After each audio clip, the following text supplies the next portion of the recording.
Hey guys, in this video I'm going to show you how to import products from Gogomall to your Woocommerce store using Importify.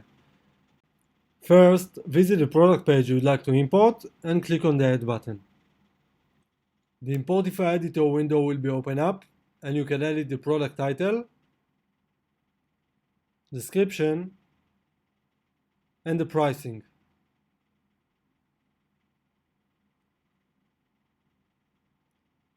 You can also link the product to a specific collection on your Woocommerce store. Once you're done, click on the Add to your store button.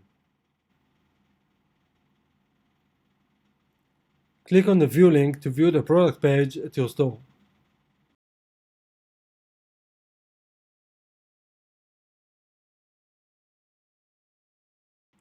And that's the imported product page at our Woocommerce store.